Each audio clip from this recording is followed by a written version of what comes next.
വീണ്ടും ഒരു മാങ്ങാക്കറിയുമായിട്ട് എത്തിയിരിക്കുക കേട്ടോ. അപ്പം നല്ല പഴുത്ത മാങ്ങ ഉണ്ടായിരുന്നു. പഴുത്ത മാങ്ങായ കറിവേപ്പില, പച്ചമുളക്, മുളക് പൊടി, ഇത്തിരി മഞ്ഞൾപ്പൊടിയും കൂടി ഇട്ട് മാങ്ങ നന്നായിട്ട് വെന്ത് ഉടഞ്ഞിട്ടുണ്ട്. ഇനി ഇതിൻ്റെ അകത്തേക്ക് അരപ്പ് ചേർക്കാം. അരയ്ക്കാനായിട്ട് തേങ്ങായും ഒരു 2 കൊച്ചുള്ളിയും പിന്നെ ഒരു ഇത്തിരി ജീരകം കൂടെ നന്നായിട്ട് അരച്ചതിൻ്റെ അകത്തോട്ട് ചേർക്കണം.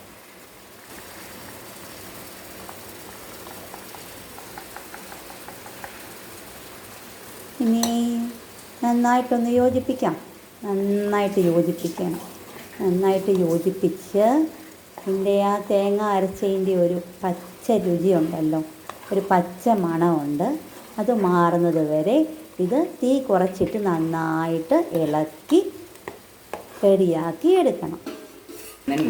ഇനി ഇതിൻ്റെ അകത്തോട്ട് നമ്മൾ മോരൊഴിക്കുകയാണ്. തൈരാണെങ്കിൽ കുറച്ചുകൂടി നല്ലതാണ്. ഇത് മോരാണ് ഒഴിച്ചത്, അതുകൊണ്ടാണ് മാങ്ങാക്കറി ഒരിച്ചിരി വെള്ളം പോയിരിക്കുന്നത്. കട്ടത്തൈരാണ് എപ്പോഴും നല്ലത്.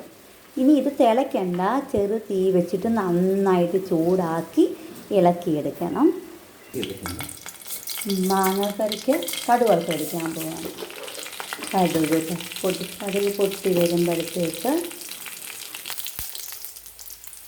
പച്ചമുളക് ചേർത്തു. ഞാനൊരു കാര്യം പറയാൻ മറന്നു കേട്ടോ.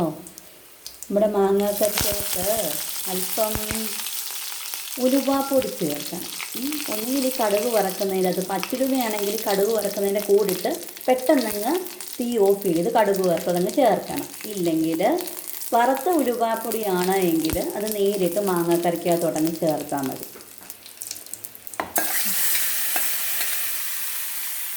ഓക്കെ, കടുക് താളിച്ച് ചേർത്തു. ഇനി ഇതൊന്ന് കണ്ടോ, നല്ല സൂപ്പർ മാങ്ങാക്കറിയാണ്. കട്ടത്തൈരാണെങ്കിൽ കുറച്ചുകൂടെ നല്ല തിക്കായിട്ടിരിക്കും.